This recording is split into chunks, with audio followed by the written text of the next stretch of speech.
Good morning, students. Today we are going to continue the lecture on science, and the chapter is food and where does it come from. ठीक है, तो पिछले वाले video में हमने बहुत सारी चीजों को डिस्कस किया था और उससे आगे हम लोग आज पढ़ेंगे. ठीक है, तो आज का टॉपिक है स्प्राउट्स. तो seed and structure of seed, ये 5 क्लास में आप लोग पढ़े होंगे कि सीड का जो स्ट्रक्चर होता है, सबसे आउटर कवरिंग होता है उसको बोलते हैं सीड कोट, और अंदर जो होता है फ्लेसी पार्ट उसको बोलते हैं कोटिलेडॉन्स. ओके, और एक जो सेंट्रल पार्ट होता है जहां से टाइनी रूट डेवलप होता है उसे बोलते हैं एम्ब्रियो, और वहीं से सीड जर्मिनेट होता है. एम्ब्रियो से ही टाइनी रूट्स जो इनिशियल पीरियड में डेवलप होता है और उसके बाद सीड जर्मिनेट होता है. तो सबसे पहले हम देखेंगे कि स्प्राउट्स है क्या. तो इसको पहले डिफाइन करेंगे कि when the seeds starts growing और germinating. I said when the seeds start growing और germinating, then after germination or growing up they are known as sprouts. Again I am repeating, when the seeds starts growing or germinating then they are known as sprouts. अब germinating और growing का मतलब क्या हुआ आप लोग देखेंगे या फिर डेली लाइफ में एक्सपीरियंस भी किए होंगे कि जो सीड कोट होता है या फिर कोई भी सीड लेते, फॉर एग्जांपल ग्राम या फिर व्हीट ही, तो इन सीड का आउटर जो कवरिंग होता है उसे बोलते हैं सीड कोट. अब इसको वाटर में सोक करेंगे यानी वाटर में इमर्स करेंगे, और after a few hours we see that कि एक स्ट्रक्चर डेवलप हो जाता है व्हाइट कलर का. ठीक है, एक स्ट्रक्चर व्हाइट कलर का डेवलप होता है. एक्चुअली क्या होता है कि जो सीड कोट होता है ना वो सॉफ्ट हो जाता है, और सीड कोट सॉफ्ट होने के बाद उनके एम्ब्रियो से एक टाइनी रूट डेवलप होता है. इसको ही बोलते हैं sprouts. And the process by which it is done is called as sprouting. In Hindi अंकुरन. Understood? In Hindi अंकुरन. Again I am repeating. When the seeds start to germinate or to grow, then they are known as sprouts, and the process by which it is done is known as sprouting. In Hindi अंकुरन. तो इसके बारे में थोड़ा सा और हम लोग समझ लेते हैं. अब 5 क्लास में पढ़े होंगे स्ट्रक्चर ऑफ सीड. तो आउटर कवरिंग उसका होता है सीड का, उसे बोलते हैं सीड कोट, और जब ये सॉफ्ट हो जाता है उसके बाद सीड का जो एम्ब्रियो होता है वहां से टाइनी रूट, टाइनी का मतलब बहुत ही छोटा, बहुत ही स्मॉल टाइनी रूट डेवलप होता है, और उसके बाद हम लोग एक व्हाइट कलर का स्ट्रक्चर देखते हैं, उसे भी बोलते हैं स्प्राउट्स. और जो मेथड होता है उस मेथड का यूज करके हम स्प्राउट्स को पाते हैं, उसे बोलते हैं स्प्राउटिंग, और हिंदी में अंकुरन. ठीक है, तो ये सीड है, सपोज दैट ग्राम है. ठीक है, इन हिंदी चना. तो यू ऑल नो दैट कि जो पल्सेस होते हैं या फिर सीड्स होते हैं प्रोटीन ऑलरेडी होता है, लेकिन जिन भी हम इसे स्प्राउट्स बनाते हैं, जिन भी हम इनसे स्प्राउट्स बनाते हैं, इनका फूड वैल्यू इंक्रीज हो जाता है. फूड वैल्यू इंक्रीज हो जाता है, बढ़ जाता है. अब फूड वैल्यू इंक्रीज होने का मतलब क्या होता है कि ऑलरेडी प्रोटीन होता है, लेकिन स्प्राउट्स में चेंज होने के बाद इनमें विटामिन ए, बी एंड सी, ये स्प्राउट्स में ये भी ऐड हो जाता है, ठीक है। तो फूड वैल्यू चेंज होने का मतलब ये होगा कि after getting sprouted the seeds become more nutritious. Understood? After getting sprouted the seeds become more nutritious, और भी ज्यादा न्यूट्रिशन हम मिलने लगता है उससे। तो क्या वो प्रोसेस है जिसका यूज करके हम किसी भी सीड्स को स्प्राउट करवा सकते हैं? नहीं, स्प्राउटिंग का प्रोसेस क्या है ये थोड़ा सा हम लोग ब्रीफली समझ लेते हैं, ठीक है। अब हम 3 स्टेप्स में ये समझेंगे किसी भी सीड से भी हम लोग स्प्राउट्स कैसे प्राप्त करते हैं, ठीक है। तो first of all, at first we keep the gram. कोई भी सीड हो सकता है, मैंने ग्रैम का एग्जाम्पल लिया, आप लोग एज ए एक्टिविटी भी इसको ले सकते हैं कि ये एक एक्टिविटी है, आप लोग खुद घर पे कर भी सकते हैं इस चीज को। तो at first we keep the gram in a vessel containing water. Vessel का मतलब कोई भी पॉट हो सकता है, बर्तन, उसमें वाटर को रखेंगे और उसमें ग्रैम को या फिर व्हीट या फिर मूंग, कुछ भी हो सकता है, उसको रखेंगे कुछ घंटों के लिए। अब ये सीड कोट पे डिपेंड करता है, जो आउटर कवरिंग होता है सीड का, उस पे डिपेंड करता है कि कितने घंटों तक रखना है। किसी का सीड कोट बहुत हार्ड होता है, किसी का सॉफ्ट होता है, किसी का सीड कोट बहुत ज्यादा थिक होता है, किसी का थीन होता है। तो सीड कोट पे डिपेंड करता है कि हम कितने घंटों तक उसको मतलब कि पानी को सोखने के लिए रखें, ठीक है। तो सीड कोट पे डिपेंड करता है। मैंने ग्राम का एग्जाम्पल लिया है, तो एक वेसल में रखेंगे उसको, and after a few hours we take out the seeds. Generally 10 to 12 hours होता है, जनरली 10 to 12 आवर्स होता है। तो after a few hours we take out the seeds, हम निकाल लेंगे सीड्स को फ्रॉम द वेसल, उस बर्तन से निकाल लेंगे, ठीक है। And wrap them with a wet cloth for 1 day, और निकालने के बाद उसको वॉश करेंगे और उसको फिर रैप करेंगे एक वेट क्लॉथ से। वेट क्लॉथ मतलब गीले कपड़े से रैप करके लपेट के रख देंगे, ओके। 1 दिन के लिए, यानी कुछ घंटों तक उसको वाटर वाले बर्तन में रखने के बाद उसको निकालेंगे और उसको वॉश करके फिर एक वेट क्लॉथ में यानी गीले कपड़े में लपेट के रख देंगे 1 दिन के लिए, okay. And sprinkle water from time to time, और उस कपड़े पे जिसपे रैप करके रखे हुए उस पे वाटर को स्प्रिंकल का मतलब छिड़कना, छिड़कते रहेंगे। ऐसा क्यों करेंगे? ताकि वो जो सीड कोट है हमेशा वेट होता रहे, गीला होता रहे, मॉइस्चर को मेंटेन करके रखना है। यही कंडीशन है स्प्राउटिंग का। स्प्राउटिंग का कंडीशन क्या है कि मॉइस्चर को, नमी को मेंटेन करके रखना है। समझ इस बात को? इसलिए टाइम टू टाइम से हम उस पर वाटर को स्प्रिंकल करते रहेंगे, छिड़कते रहेंगे। And after 1 day when we open the wrap, when we open the wet cloth, we will find that a white structures come out of the seed. I said when we open the wrap, when we open the weight cloth, we will see that a white structure develops out of the seeds, and these seeds with the white structures are known as sprouts. Or from my understood, these seeds with white structures are known as sprouts.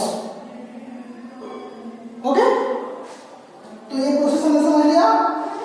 और एक चीज कि seed जब germinate होता है, हालांकि इसको 5 class में पढ़ना है, सीड जब जर्मिनेट होता है यानी कि अंकुरता है, अपने लोकल लैंग्वेज में समझे तो सबसे पहले रूट सिस्टम डेवलप होता है, रूट सिस्टम। उसके बाद शूट सिस्टम, यानी शूट सिस्टम क्या होता है? above the root, यानी stems, leaves, okay, fruits, flowers, ये सब शूट सिस्टम के अंदर आते हैं। और रूट सिस्टम मतलब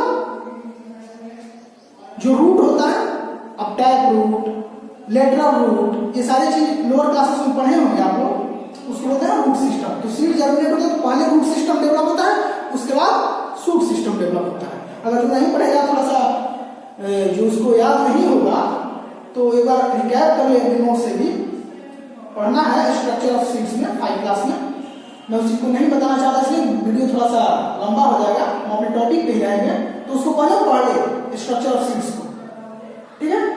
तो मैंने स्प्राउटिंग के स्टेप्स को समझा दिया है कि कौन कौन से स्टेप्स हैं।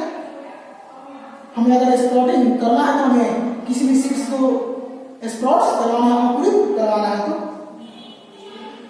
तो ये रहा प्रोसेस। कुछ एग्जांपल हम ले लेते हैं। फॉर एग्जांपल ग्राम का लेंगे, मूंग होता है, ठीक है, वीट होता है। तो ये सारे सीड्स हैं जिनका हम स्प्राउट्स खाते हैं, और ये बहुत ज्यादा न्यूट्रिशियस भी होते हैं। क्यों होते हैं मैंने बता दिया कि जब कोई भी सीड्स स्प्राउट्स में चेंज होता है तो उसमें विटामिन ए, बी एंड सी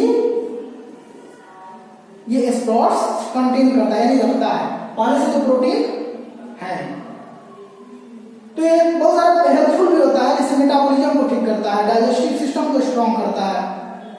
तो सारी बातें आगे हम लोग पढ़ेंगे हायर क्लासेस में, ठीक है। फिलहाल आपको जानिए कि ये विटामिन कंटेन करता है sprouts, vitamin A, B and C. और ये स्प्राउट्स हम बॉईल करके भी खा सकते हैं या फिर कच्चा भी खा सकते हैं, यानी raw sprouts can be eaten and we can eat after boiling them, ठीक है। तो ये रहा प्रोसेस स्प्राउटिंग का, जिसे मुझे समझाना था। और एक टॉपिक मैं आज समझाऊंगा एनिमल प्रोडक्ट के बारे में। तो एनिमल प्रोडक्ट के बारे में तो हम लोग पहले भी चर्चा कर चुके हैं। We have discussed so many things about animal product. For example chicken, mutton, ghee, ठीक है। तो फिश करी, एग करी, जो भी हो। लेकिन एक स्पेशल एनिमल प्रोडक्ट है जिसको मैं समझाना चाहता हूँ आज, हनी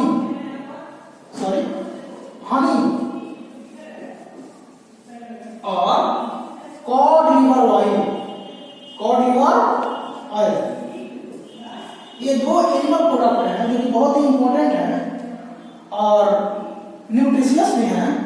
तो इन दोनों के बारे में आज समझाना चाहता हूँ कि हनी क्या है, इसका प्रोसेस बनने का क्या है, और कॉड लिवर ऑयल क्या है। ओके, तो इसके बारे में समझते हैं।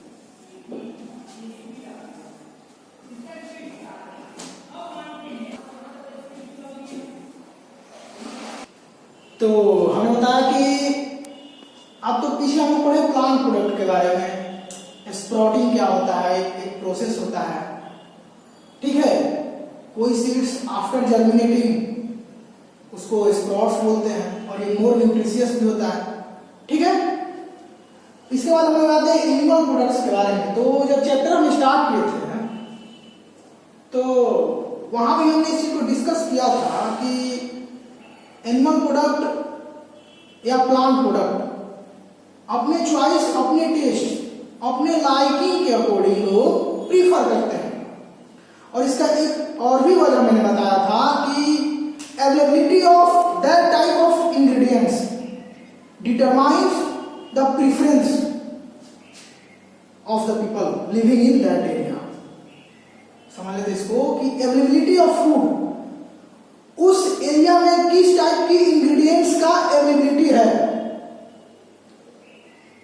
इस पे भी डिपेंड करता है कि वहां के लोगों का प्रेफरेंस क्या होगा। मैंने एग्जांपल लिया था नॉर्थ ईस्टर्न स्टेट का, वहां क्रॉप्स बहुत कम होते हैं and that is why people in that area prefer to eat meat. Understood? तो availability of ingredients is the deciding factor for people prefer to eat. तो कहने का मतलब यह है कि Honey, you all are familiar with the term honey, means मधु, शहद in Hindi, okay. तो हनी एक्चुअली हम लोग को लगता है इसमें बहुत सारा कंफ्यूजन होता है बच्चों को, क्योंकि सिलेबस के बियॉन्ड हम कुछ जा रहे हैं। क्यों कि कंफ्यूजन ये रहता है कि चूंकि बीज जो होती है वो आप लोग सुने भी होंगे कि फ्लावर से कलेक्ट करती है, जो भी हो जूस वगैरह। तो आप लोग को ये लगता होगा कि कहीं ना कहीं ये तो प्लांट प्रोडक्ट भी है, क्लैरिफाई करना चाहता हूँ कि एक्चुअली हनी जो है ना एनिमल प्रोडक्ट है, क्योंकि बीज दो टाइप की होती है, एक वर्कर बीज और एक हाउस बीज। यानी जो हाइव होता है जिसको आप लोग छत्ता बोलते हैं, उसमें परमानेंटली कुछ बीज होती हैं और कुछ मधुमक्खियां जो होती हैं बीज होती हैं वो जगह जगह फूलों से कलेक्ट करती है वाटरी जूस, जिसको बोलते हैं नेक्टार। याद रखें, उस वाटरी जूस को क्या बोलते हैं? नेक्टार। इसमें इसको बोल सकते हैं कि बहुत ज्यादा शुगर होता है, इसमें शुगर ही होता है और इसका नाम क्या है? नेक्टार। एक्चुअली ये नेक्टार आता कहां से? फ्लावर्स में, थोड़ा सा हम सिलेबस के बियॉन्ड जा रहे हैं, इसको समझिएगा अच्छे से। फ्लावर्स में एक ग्लैंड होता है, जैसे हम लोग में भी ग्लैंड होता है, ग्राउंड की लीवर होता है, इंटेस्टाइन होता है, जो भी हो, तो फ्लावर्स में एक ग्लैंड होता है, उसका नाम है नेक्टरीज ग्लैंड। नेक्टरीज ग्लैंड्स, यहां से ये नेक्टार सीक्रेट होता है। ये नेक्टार जो है लिक्विड, सुगरी लिक्विड, ये नेक्टरीज ग्लैंड से सीक्रेट होता है, यानी उसका श्रवण होता है, हिंदी समझे तो निकलता है श्रवण, ठीक है। तो वहीं से सीक्रेट होता है नेक्टार और उसी को कलेक्ट करते हैं बीज, जो मधुमक्खियां होती हैं। और यहाँ कुछ उनका एक ऑर्गन होता है टाइप का, उसको बोलते हैं हनी स्टोमक। क्या बोलते हैं? हनी स्टोमक। वहीं पे इस चीज को नेक्टार को स्टोर करते हैं, समझ इस चीज को। और एक उनके सलाइवा में, जैसे हम लोग के सलाइवा में भी एंजाइम होता है टाइलिन, ठीक है, तो उनके सलाइवा में एक स्पेशल एंजाइम होता है। उस एंजाइम का क्या नाम है? तो उस एंजाइम का क्या नाम है जो उनके सलाइवरी ग्लैंड्स में पाए जाते हैं, सलाइवा में पाए जाते हैं? इनवर्टेज।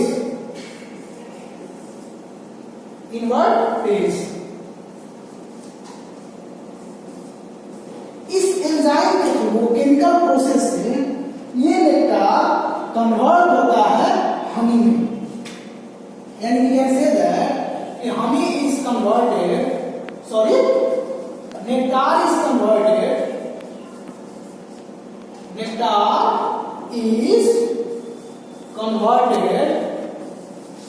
into honey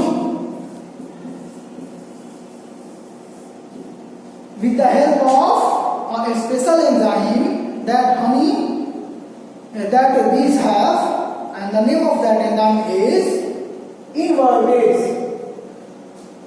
तो खैर आप लोग ये समझिए कि स्पेशल एक केमिकल प्रोसेस होता है और उस प्रोसेस के तहत जो बीज होती हैं इस नेक्टार को, यानी सुगरी जूस को जो फ्लावर से कलेक्ट की है, कन्वर्ट करते हैं हनी में। तो एक्चुअली हनी क्या हुआ? एनिमल प्रोडक्ट ही हुआ, क्योंकि नेक्टार फ्लावर पे तो होता ही है, फ्लावर से सीक्रेट होता है। लेकिन क्या ये नेक्टार को हम तो ऐसा हनी नहीं ले सकते हैं ना? जब तक नेक्टार जब जो बीज है इस नेक्टार को हनी में कन्वर्ट नहीं करेगी तब तक से हनी नहीं बन पाएगा। तो एक्चुअली हनी क्या है? एनिमल प्रोडक्ट है, ठीक है। और मैंने प्रोसेस को समझा दिया है, तो ठीक है। अब आते हैं कॉड लिवर ऑयल। ये कॉड लिवर ऑयल क्या है? Cod actually is a kind of fish. ये एक मछली का टाइप है कॉड, और इसके लीवर से हम लोग एक्सट्रैक्ट करते हैं स्पेशल ऑयल जो कि विटामिन ए और डी से लैस होता है, यानी उस ऑयल में विटामिन ए और डी होता है। तो इसको भी समझ आप लोग, कॉड क्या है? टाइप है फिश का, जैसे रोहू कतला आप लोग सुने होंगे, उसी तरह से कॉड क्या है? Is a type of fish, और जिसके लीवर से हम एक्सट्रैक्ट करते हैं ऑयल को, उसमें विटामिन ए एंड डी होता है। तो ये भी बहुत ज्यादा न्यूट्रिशियस है हमारे लिए, और ये भी न्यूट्रिशियस है। इसमें और आगे के हायर क्लास में लोग समझेंगे कि जो एंजाइम है इसमें सुक्रोज होता है नेक्टार में, उस सुक्रोज को ये एंजाइम ब्रेक डाउन करता है ग्लूकोज एंड फ्रुक्टोज में। खैर आपके सिलेबस के बियॉन्ड है, हायर क्लास में उसको बताया जाएगा। फिलहाल आप ये समझिए कि एक स्पेशल केमिकल होता है हनीज के अंदर, और वही केमिकल के थ्रू वो कन्वर्ट करती है नेक्टार को हनी। यानी बीज के अंदर, मधुमक्खियों के अंदर एक स्पेशल एंजाइम होता है, उस एंजाइम का नाम है इन्वर्टेज, और उसके थ्रू केमिकल प्रोसेस के द्वारा ये नेक्टार का कन्वर्जन हनी में होता है, शहद में होता है। तो बीज एक इंपॉर्टेंट रोल प्ले करती है to convert the nectar into honey. Okay, तो आप लोग आज के बाद से फ्रॉम टुडे ऑनवर्ड्स आप लोग ये कभी मत समझिएगा कि जो हनी है एनिमल प्रोडक्ट है, प्लांट प्रोडक्ट है। हनी एक्चुअली एनिमल प्रोडक्ट है। तो आज के लिए इतना है। इस पे बेस्ड मैं कुछ क्वेश्चन दूंगा, उसको आप लोग कंप्लीट करेंगे। और अगर ये कुछ नहीं समझ में पाए आप लोग तो उसको कमेंट बॉक्स में ग्रुप में भी क्वेश्चन एराइज कर सकते हैं। हालांकि मैंने ऑलमोस्ट एफर्ट लगाया है समझाने के लिए, ठीक है। तो एक बार आगे रिकैप करते हैं इसको, ठीक है। हनी और कॉड लिवर ऑयल। हनी क्या है? हनी जिसको हिंदी में हम लोग मधु या शहद बोलते हैं। बीज collect the nectar from the flower and convert it into the honey. यानी बीज जो है, मधुमक्खियां जो है, फूलों से एक सुगरी जूस मतलब सुक्रोज उसमें होता है, शुगर होता है, उसको कलेक्ट करती है। और कलेक्ट करने के बाद एक केमिकल प्रोसेस होता है, ठीक है, उनके बॉडी के अंदर। और उस केमिकल प्रोसेस में एंजाइम जो है इंपॉर्टेंट रोल प्ले करता है। और यही एंजाइम इस नेक्टार को हनी में कन्वर्ट करता है। Any doubt over the topic? You can arise the question in the comment box or in the WhatsApp group. Code liver oil समझ लेते हैं। कॉड क्या है?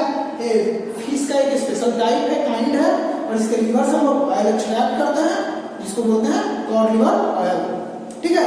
और ये दोनों जो प्रोडक्ट हैं बहुत ज्यादा न्यूट्रिशियस होते हैं। तो बाकी इनका प्रोडक्ट के बारे में पहले हम लोग डिस्कस कर लिया था हम लोगों ने, इसलिए इन दोनों को समझाना बहुत जरूरी था। और ये एनिमल प्रोडक्ट यहीं पे इंड होता है। और आज के सेशन को भी हम लोग इंड करेंगे इस पे बेस्ड कुछ क्वेश्चन देने के बाद। ओके, ठीक। Now I will give some questions based on today's lecture. Let us read it carefully. Name any 4 food products prepared from milk. यानी मिल्क से हम लोग कौन कौन से फूड प्रोडक्ट को बनाते हैं। बहुत पहले डिस्कस किया हमने इसको कि क्या क्या मिल्क से हम लोग बनाते हैं। सेकंड क्वेश्चन है, name the most common food items provided by the following animals. अब इसका मतलब क्या हुआ कि जो एनिमल्स का नाम मैंने लिखा हुआ है नीचे, उससे क्या क्या फूड आइटम्स हम लेते हैं, मतलब कि कौन कौन से फूड प्रोडक्ट को हम काउ से लेते हैं। मैंने डिस्कस किया हेन से क्या क्या हम लेते हैं, बीज मधुमक्खियां, गोट, camel. Okay, so before ending the session, I want to tell you things that कि जो हम लोग एक्चुअली एनिमल प्रोडक्ट जो है ना हम लोग लेते हैं,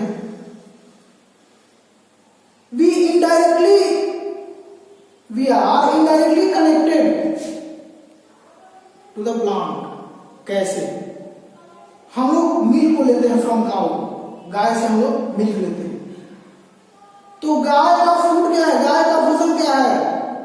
वीट्स, ग्रास। समझ इस चीज को। गाय भी तो, काउ भी तो डिपेंड करती है प्लांट पे। हम लोग गोट से मीट लेते हैं, यानी कि जो मटन है हम लोग गोट से लेते हैं। लेकिन गोट क्या खाते हैं? ग्रास। तो इनडायरेक्टली हम तो डिपेंडेंट है प्लांट पे। तो प्लांट और एनिमल्स दो सोर्स जो हमने डिस्कस किया, तो इनमें सबसे ज्यादा इंपॉर्टेंट तो प्लांट ही है। जो अल्टीमेट सोर्स है वो प्लांट ही है, क्योंक't बहुत सारे एनिमल्स जो हैं वो प्लांट पे डिपेंड करते हैं और हम उनका प्रोडक्ट लेते हैं। हेन से एग लेते हैं या फिर चिकन। और हेन क्या खाते हैं? Food grains. तो फूड ग्रेन्स क्या है? प्लांट प्रोडक्ट है। समझ पा रहे इसी को? गोट, काउज, बुफेलोज, हेन्स, ये सारे प्लांट पे डिपेंड करते हैं, यानी कि प्लांट प्रोडक्ट को खाते हैं और हम इनसे लेते हैं अपने लिए कुछ। तो हम भी इनडायरेक्टली कनेक्टेड है प्लांट से।